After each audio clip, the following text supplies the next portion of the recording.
Metalheads Forever. World Metal. So hello everyone, this is Lauren Leprey from Average Superstar Films. Films such as The Dark Military, the Pennsylvania Hardcore documentary, and the infamous Freedom Shorts and Liberty Massacre short film events. Happy to be a part of this show. Well, we are happy to have you, my friend. You and I met some time ago when you were interviewing actually a couple of my friends who are in several bands from PA, and we'll catch up to that. Justin and John, yep, that's right. But I want to go back a little further from before the time we met. What got you into movies? What were some of your favorite movies growing up, and what made you decide that this is something that you'd like to do? Favorite movie of all time still is The Lost Boys. I grew up with Heyman Feldman, and when that movie came out, I was like 10, so that was just a different concept of any other vampire movie, and it was just when you first saw that movie, it just hit you in the face. It still holds up. It was just cool. It was hip. There's really no storyline about any vampires that sense that to me that was just in the now, especially at that time. It was just so tight. So that was my favorite movie. Other movies, like Rumblefish, although I'm a big fan of Mickey Rourke and that. Mm-hmm. A lot of the Estevez movies in the 80s. I'm throwing a lot of 80s stuff at people, but that is what I grew up on, and those are the films that I followed. The Young Guns. That was Then This Is Now is another movie that no one really talks about anymore. That was part of S.E. Hilton series, because it was Outsiders, Rumblefish. That was Then This Is Now. They're all written by the same person. So, Repo Man was another movie I liked. Yes. It was just cool. So actually, when I was younger, all I wanted to do was be a professional wrestler. I had no desire to be in the film business. So, late 90s, the ECW thing, wrestling hit, and I started stalking all their shows, and then eventually I started sneaking into their shows and helping set up chairs, so I ended up getting thrown out, and little by little, they just kind of started noticing me and then say, hey, you want to help us out? Do you want to be part of wrestling business? Yeah. Here, there's no internet, so here's some flyers. Go sneak into all the colleges and make sure every car gets one of these flyers. And I'm crazy and running around doing it, and I'm not getting any money at all whatsoever. I'm driving my own car. I could be getting in trouble with security, campus security, but I'm doing it for ECW. I'm all the way. I'm telling everyone I work for ECW, even though I'm not on the payroll at all whatsoever. But I'm doing all sucker work.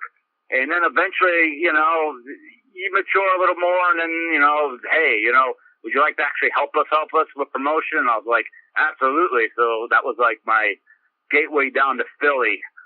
And that was an amazing time. And then when I started managing in wrestling, and so at times was got thrown into tag team wrestling here and there, even though I was never really truly fully trained. This was with ECW, with all the independents. And with the hopes of, hey, one day I'll work for ECW as a wrestler, and then lo and behold, we go bankrupt. Right. WCW goes bankrupt, and I'm like, oh God, this is not good. This is not a good time to be a wrestler. There's so many names out there that need to get to the WWF at the time, and I stayed with the indie circuit until about 2004. Got burnt out of it. I couldn't believe I didn't care about it as much. And I slowly started migrating over to MMA because I've been taking martial arts for a very long time. Right. I got into that, and Hey, Lauren. was one of those. Hey, Lauren, I'm sorry. Yeah. I don't mean to cut you off, but I didn't know about the ECW thing with you. There's some stuff there I want to talk to you about, which I think is pretty interesting and pretty crazy. So I actually worked for a wrestling promotion in Lancaster called Lancaster Championship Wrestling. Really? Okay. Yeah. Are you familiar with LCW? You ever heard of LCW? You know what? It doesn't jump out. Anytime you say an LCW, right? Yeah, anything that ends in CW, right? All these letters all cross over, and I'm like, is it the same company with the same people? I don't really talk to any local wrestlers. Right.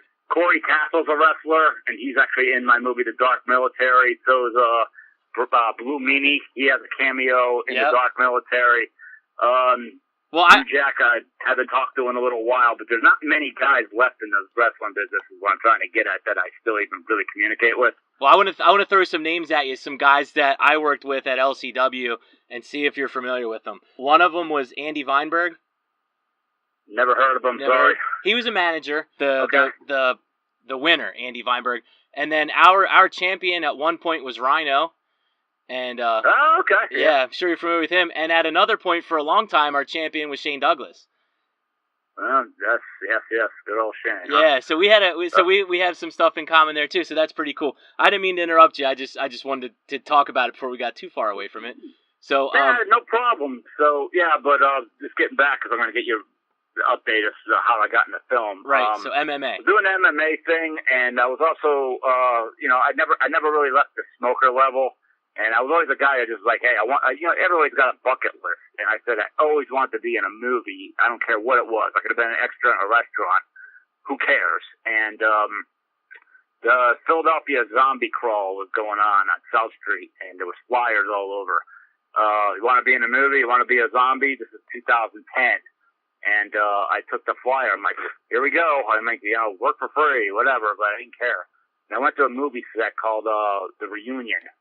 And this was filmed up in Trenton on October 24th, 2010. And I really was just like, wow, blown away by the movie set. Like, we were just off to the side, like, sit there and shut up while everybody else filmed. But I was very attracted to the production and just watching this. And then, like, our scene is this, we come through a garage door at one point. Like, really, like, we're in the movie, like, a second or two. But as a bunch of zombies. But when they said cut, we were wrapped and everyone clapped. I'm like, oh God. I'm like, oh wow, this is so, it blew me out of the water. I'm like, I'm not done. Yeah, you're hooked. What do you mean you're not done? I'm like, I want to do this. They're like, have you ever acted before? I'm like, no. Have you ever been to acting school or theater? I'm like, no. I'm like, so they're like, well, you better start taking acting lessons for starters, So I went down to Walnut Street Theater like immediately and started taking classes there. And then I'm just like, well, I'm determined to do something, I'm all over it. So I started going to all the networking events and basically taking any film role that I could, like, cause you don't even know what's good for bad when you're new. But, the whole point was gaining experience. Right. And, and then 2012 came and I just started noticing a lot of the Philly area, doesn't really complete their projects. Like you can never get your short film to get your clips for your reel.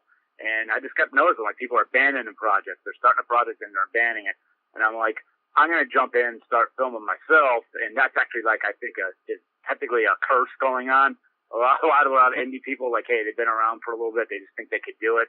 And, stuff I'm putting out at the beginning, my short films, they're not too good. And eventually, like, I always had some good help out in the West Coast. And I was sending them my shorts, and they're like, what is this lump of shit that you're making here? And I'm like, and they're like, this is wrong, there's no lighting or this. They're like, what are you doing? And I'm like, I think I'm like, everyone in the area thinks it's cool. It's like, well, that's everyone in your area. Worldwide, this is awful. Yeah. So I calmed down and, basically went back and did everything right again and, and realized and respected the business. And, sooner or later, I was like, well, what's my first, feature film I could try to do that I have access to?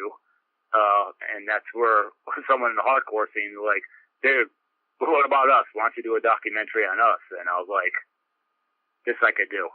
So that started the birth of the Pennsylvania hardcore documentary. I started filming that in, that's awesome. 2013. Yeah, and I want to dig into this because I love that you did it, and I saw it in the theater. I saw it opening night, and it was I wanted more of it, and I know you still have. I know you still had some footage and stuff like that.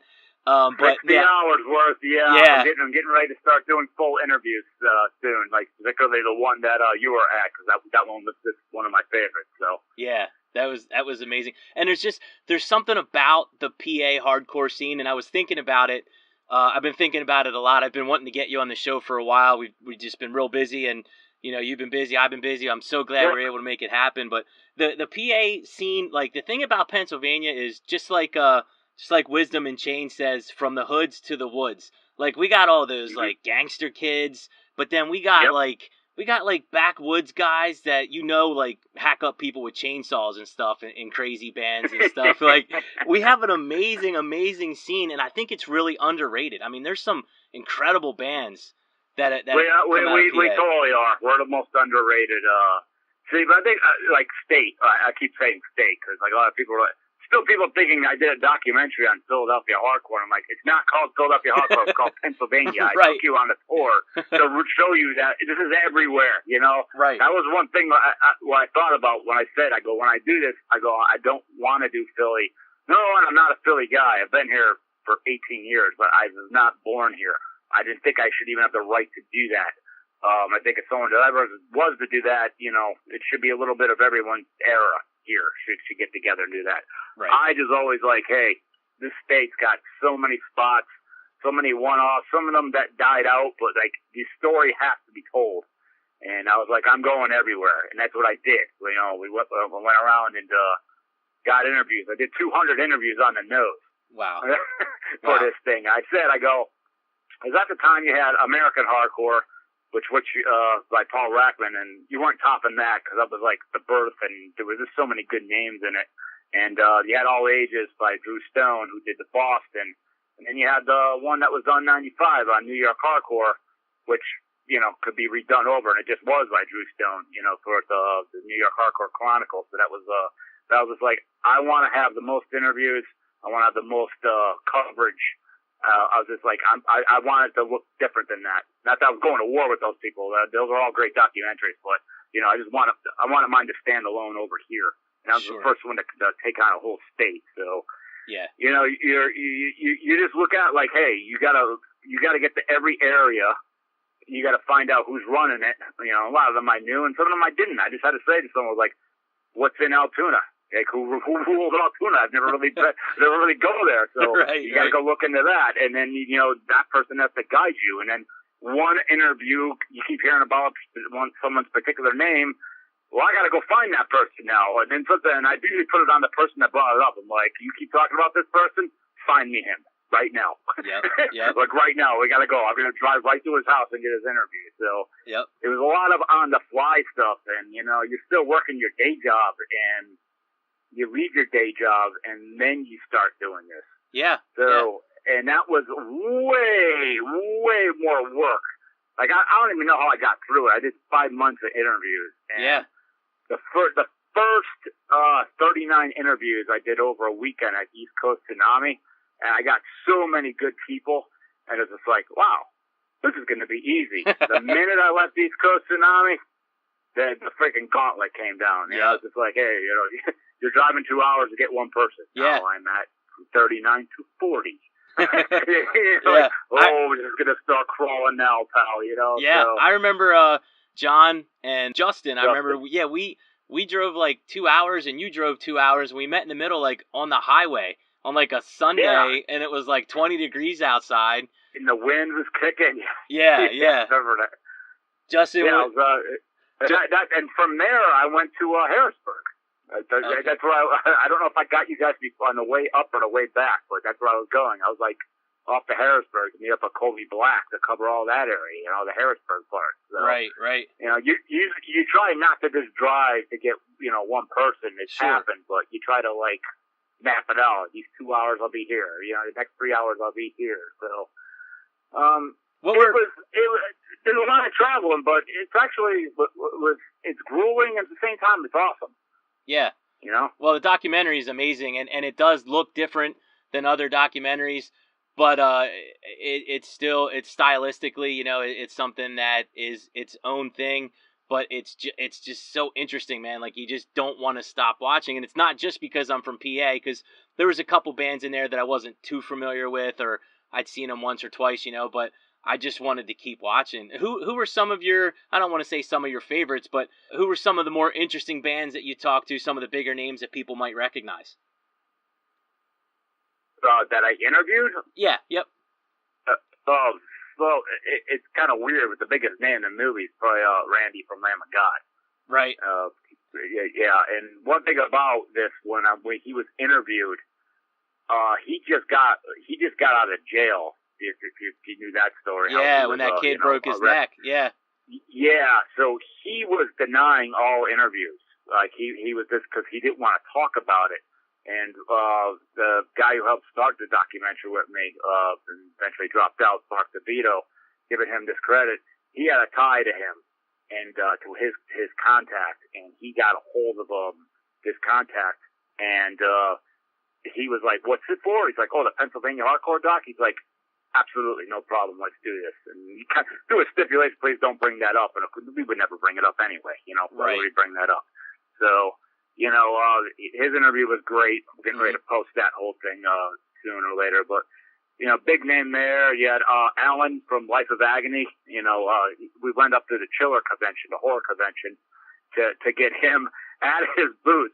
He didn't know we were coming from nothing, Yeah. Two dickheads roll up with a camera and just be like, "All right, we're making a documentary. We're going to ask you about one particular club, the Pancake House." So he cuts us off. He's like, "Yeah, let's talk about that." So that's awesome. Yeah, sign right here, blah, blah, blah. And, so that was another name. And, then maybe like Vinny Stigma, a great guy, but that's a name. Carl Earth Crisis. Yep. You just have these guys chime in of what it's like to play in Pennsylvania, Right. Pauly Sheer Terror we got up in New York when, after we went on Black and Blue Radio, and his interviews, ridiculous. Yeah. I think because he's Pauly Sheer Terror. So, yeah, so things came together with that. Things came together, everybody came in and helped out, and, then I did another 5 months of editing, and that was ridiculous because I never had to edit before. Right. Then let me just clarify: I didn't edit the movie.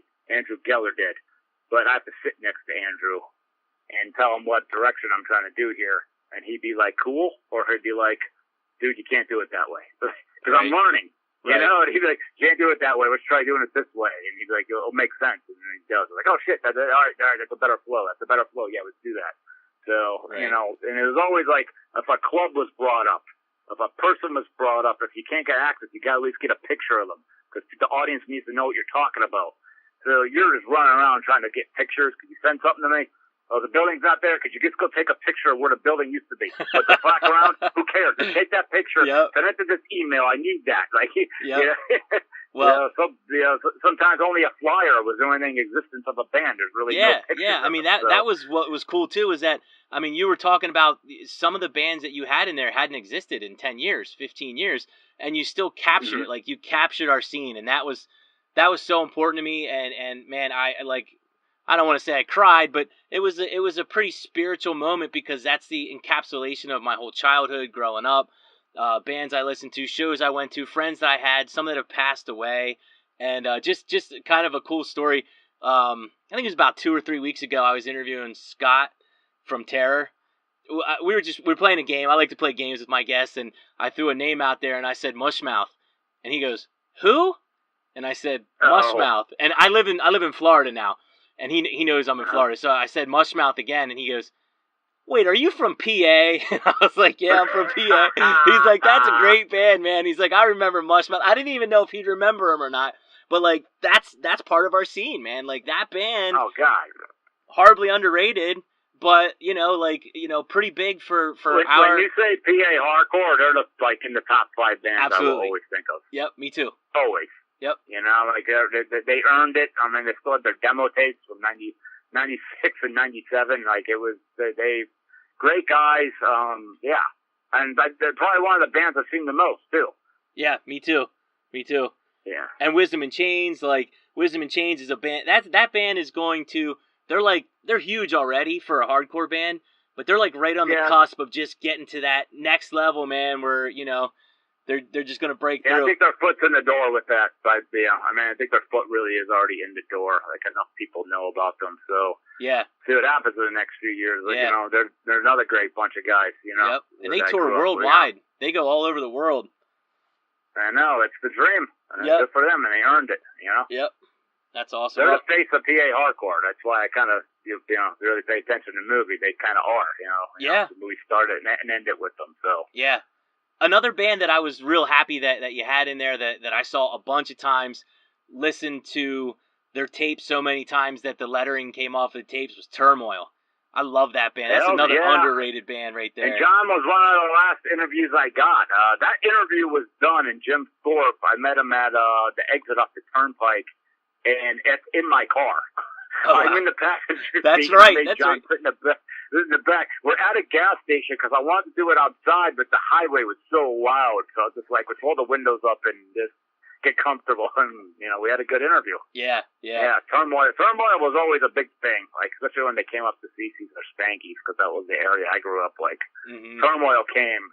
That was like a holiday, Yeah. Like, wow, Turmoil's coming. Oh, my God.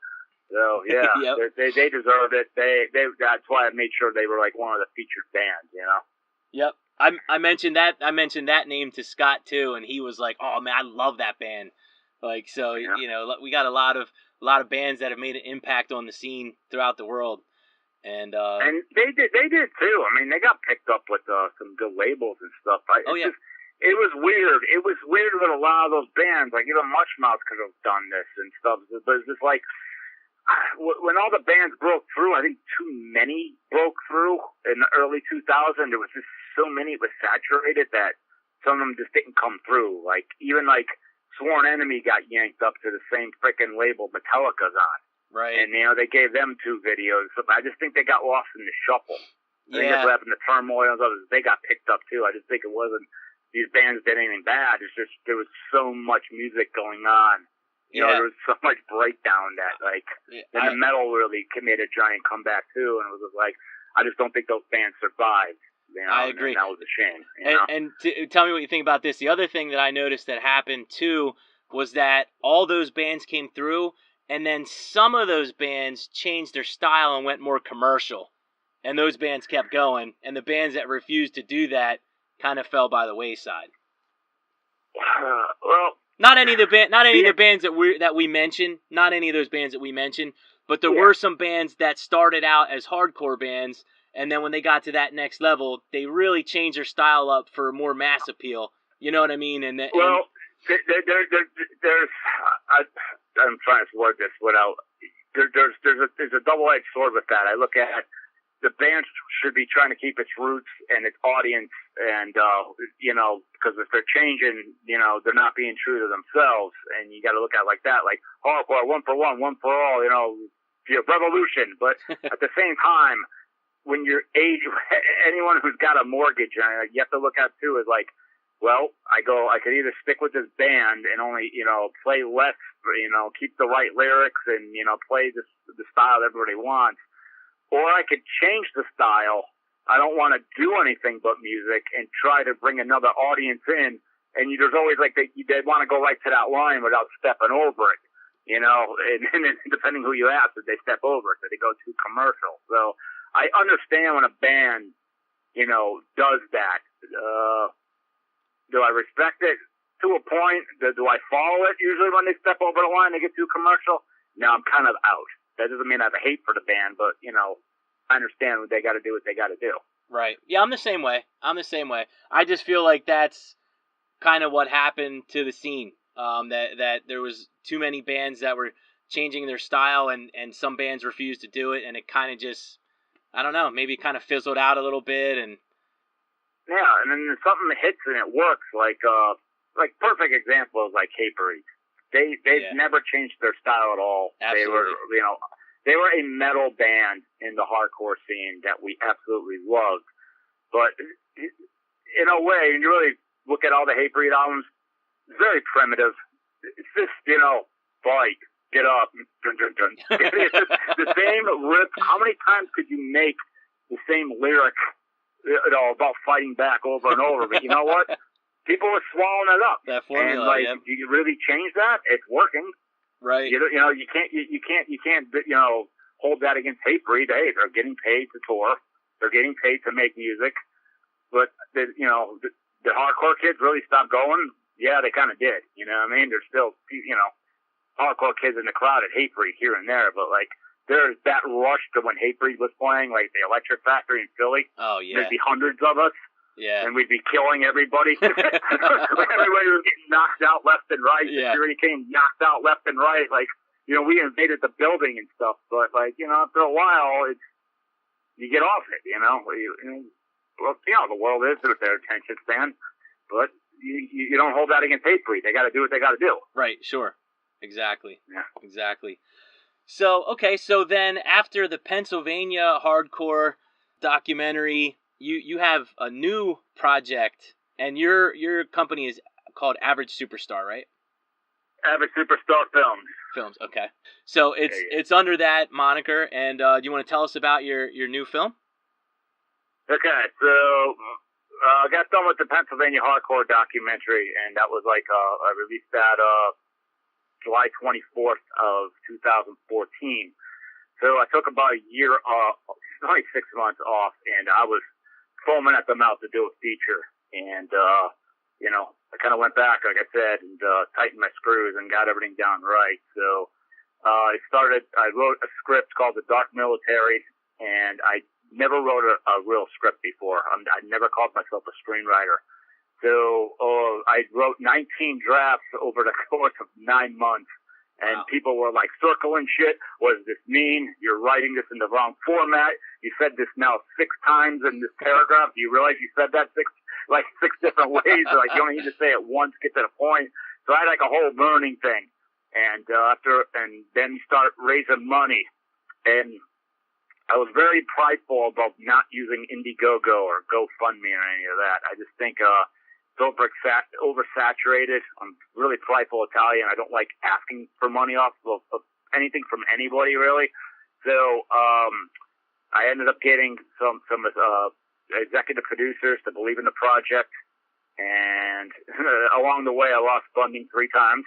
Yeah. Including like 2 months before we were supposed to start shooting. Yeah, that'll happen, brother. You always find a way. Yep. You find a way. It's your dream. I was also big on not having a lot of people in the movie. Like, I was like, hey, maybe a dozen people tops, like, hey, because it's a lot more easy to control, a dozen actors compared to like an army. Right. And before I know it, I got 70 people in this movie. Oh, wow. I was just like, yeah, I know. So there's like literally like 70 actors in this movie because it kept getting bigger and bigger. And this is it's a horror movie, but it's also an action thriller. And I was very big on, especially since the flip of the century, like you really have, Jigsaw and Samira and the Devil's Rejects guys, but like, there hasn't been really like horror icons, besides that group there of like names. And I wanted to make a group. I wanted another team. And I got 9 characters in this movie. And they all have their own personality. It's fun. It's hip. It's scary. It's action all in one. And I want to kind of combine the action element into the movie too. Because sometimes when people say horror movies, well, I don't like horror movies. It could just be a dead door slam in your face instead of watching it. But what the number 1 genre films are in the world of today is action. So you combine both of them, it's a little bit more appealing. Right. So I pulled that together. We shot it on Red. We shot it for 9 straight days, and then within a year we shot 2 more additional days because I was putting the edit together of like, when you're putting your this what you call your masterpiece together, you start looking at, I should have did this. I should add that. And before you know it, you're like, well, why don't we do it? So we did. We just went and shot 2 more days. And that brought in about 12 more characters. So, because it's like a before timeline, like a year before. So it didn't matter what anyone looked like, that was returning. So it came all up, and like, I really say my film is like 6 ingredients. And as you can see in the trailer, it's like early Friday the 13th, meets 24, meets Battle Royale, meets The Devil's Rejects, meets Scream, meets Mad Max. Yes, all that in the one movie. So, and I wanted that. Yeah, I want like a serious cop drama, like the 24 part. Like people are trying to get to where this is all going down, to try to get there in time and stuff. I want to like cut away, and then you have your cameo list. That's where like Blue Meanie and Sharon Lentz from the original Dark Shadows, and Alex Vincent, the little boy from Child's Play. Like, you have like concerned parents, concerned brothers, concerned sisters trying to call in while all this is going on. Like, hey, where's my siblings? Where's my son? You're the cops. Like, you'll find these people, find out what's going on. So, I want to add some, some cameos from like the horror movie icons. So, you know, and then you That's got your awesome. music, you know, and I stuck with some hardcore bands like Bad Luck 13 and Animal House Yes. and the Green Lady Killers and the Screaming Rebel Angels. They're a rockabilly band up in New York. Like I tried to stick with my family, and then we made a music video for Bad Luck 13. It's the first song they wrote in 10 years called The Dark Military. And you go to YouTube and put Bad Luck 13, The Dark Military. We did a music video. I'm not sure if you saw it, but it's a total page out of Terminator 2. Like Guns N' Roses, like, hey, the band is coming out, is there live, but like the characters from the movie are in it with them, and we're telling a story, and it's shot in front of a movie screen. It's like in a real live movie theater. Bad Luck 13 is playing, and That's the movie is amazing. playing in the back is on the movie screen. I have not seen that, but I am going to look that up as soon as we're done here. I was just listening to Bad Luck 13 last night, and man, that's an awesome band. Oh my god, I love those guys. And talk about a crazy live show. You better wear a helmet. Yeah. So, it's again like they're in the doc. They're one of the featured bands in the doc. Yep. But like I just don't, I knew the singer for a long time. He did my entire backseat. So Okay. like I was like, I want to get someone to write a song for this movie. And I just sent him the trailer. He just was like, yeah, we're doing this shit. That's a great call. That's a great call, We're dude. going to shoot your music video for you. We're going to put you in a movie theater, an actual movie theater in front of the movie screen. He's Oh, like, hell man. yeah. So I can't wait to it was see it. all good. Yeah, I can't. I'm going to watch that video as soon as we hang up. It has the most highest hits for any Bad Luck video, including the Hellfest footage. That's Yeah, awesome. it's got like That's awesome. 200,000 some hits. So, yeah, when it's actual clips from the movie with some of the cast in it, like the cast was in the music video. So there's That's a lot amazing. going on there. That's amazing. And, yeah, I mean, it really was. And it stars right now, the movie is R. Marco Taylor. R. Marco Taylor played Suge Knight in Straight Outta Compton. He's the star of The wow. Dark Military. I thought that guy looked familiar. I saw him in the previews. So when is the movie out yet? Can people get it yet? Okay, so here's what it is. It's done, and now it starts its film fest run. So Okay. I'll be passing along. Everyone goes to The Dark Military on Facebook and likes the page. You'll see where screenings pop up for whatever film fest we get in, and then by what happens at the film fest run, we'll kind of tell the value of the film. Okay. And once that we got a value in the film, we could sell it. You're hoping to get the most you could. You're hoping to get a lot of laurels and a lot, a lot of hype, a lot of reviews. So basically, for now, it's like, yeah, that's the only way they can see this movie is to get one of the fests that's available in their area until we get distribution. Pretty much all the distribution companies that I've been talking to. You'll definitely be able to get it on Netflix and on demand and, everything else. Awesome. Just like right now, Pennsylvania Hardcore, anyone can get that on Amazon. They can get it on iTunes. They can get it on Vudu. They can get it on Google Play. You can even get it on YouTube and Vimeo. It's all available right now. And there'll be a similar deal with that for The Dark Military. But, when you put a lot of time, you put 2 years of my life into The Dark Military. This movie means a lot to me. It's done with pure heart. The edit was very carefully done, and I'm not just selling it to the first person that offers it. Gives me a price. Sure. It's already happened, and I said, you don't want to say blah. You just like, let's keep the talks going. Keep the talk going. But I don't want to just dive into that. I mean, Right. Well, and you like mentioned that. something that's important there too that I bet you not a lot of people realize, and that's you put your heart and soul into all the work that goes into it. I've done some acting. I've been in a couple movies. And I was in one that was on Netflix called Schism years ago. And the thing that kind of smacked me in the face, like, we shot the scene and I said my line, and he's like, all right, let's do it again. I was like, oh, wasn't that good? He's like, no, it was perfect, but we just got to shoot it from this angle. So then we did it, and they're like, all right, let's shoot it again. I'm like, what? We had to shoot the same scene, like, 10 times. Like, they said the exact same line. People don't realize you got to shoot from different angles, do the same thing over and over and over again, and all the work that's all involved. coverage.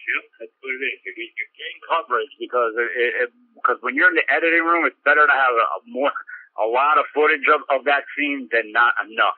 Because Right. if they only shoot you from 3 different angles, they should be able to get you from that. But just in case none of them look good, then they're going to probably put your voice in and show the other guy listening to you. Like, that's a way around that, So Right. yeah, it's always good to have coverage. Yeah, we did that too. Then after everything was done, we had to go back. This was in Erie, so we had to drive back up to Erie, PA, with John Lyons. I'm not sure if you're familiar with him, Lyons Den Productions. But then we had to redo the whole movie sound wise. We had to like say our lines, just sit in a room and say our line. Yeah. A lot of work. That's always there's some ADR done in a movie, but actually not too much. We're lucky with that, but that's also what's scary.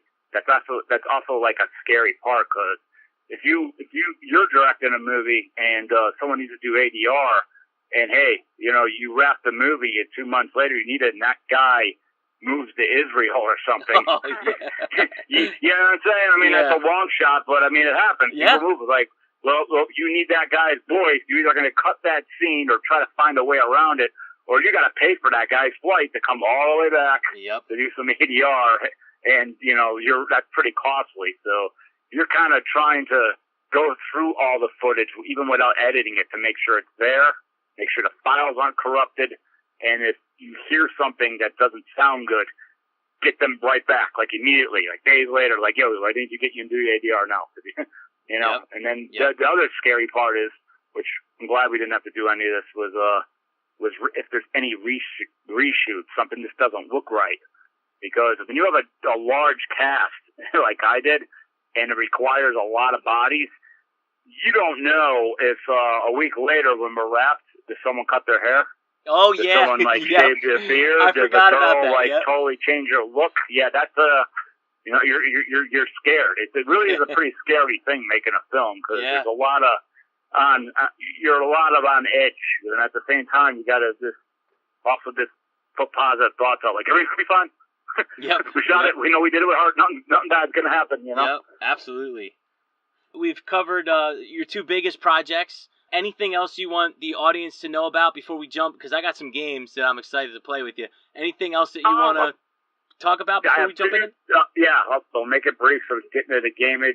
Any filmmakers out there that are listening to this and you make short films, I also run out of Philadelphia the largest short film fest, and that's called Freedom Shorts. I've been doing it for 5 years out of the Trocadero. That's called Freedom Shorts, and we get all types of films from around the world over the course of 3 days. So if you look for us up on Film Freeway, called Freedom Shorts, we'd love to screen your film to submit. And if you make horror movie shorts, we also have an event called Liberty Massacre, and we also run that out of the Trocadero. So if you got a short film, send it. And I highly recommend the Pennsylvania hardcore documentary. It's amazing. Whether you're from Pennsylvania or not, check it out. And the previews for The Dark Military, go check out the previews, and then when that movie comes out, you're definitely going to want to see that. I can tell from the previews that's going to be awesome. I can't wait to see that film. Well, you sure did. So it was awesome catching up with you, man. I'm glad we got to connect, and I definitely want to talk to you again when you have some, like maybe an ETA on when the movie's going to be out and where people can find it, and we'll definitely stay connected on Facebook, and I definitely want to help to promote this and the hardcore documentary as well. So. Well, thank you very much for having me. It was definitely a pleasure. Yeah, it was a lot of fun, and if you have any updates for me, let me know too, and I can announce that stuff on my show as well. You got it. Send me that. Thanks for everybody for listening, and please keep an eye out for The Dark Military and AvidSuperstarFilms.com. You can check out everything on my film fest and Dark Military. There's like 27 interviews on that with the cast members, and Pennsylvania Hardcore you could get on Amazon or Vudu, Google Play, iTunes, and something else, but it's not coming to me right now. But yeah, please check it all out. Awesome, man. Thanks again, Lauren. You have a great night, and I'll talk to you soon. You too. Thank you. All right, brother. See ya.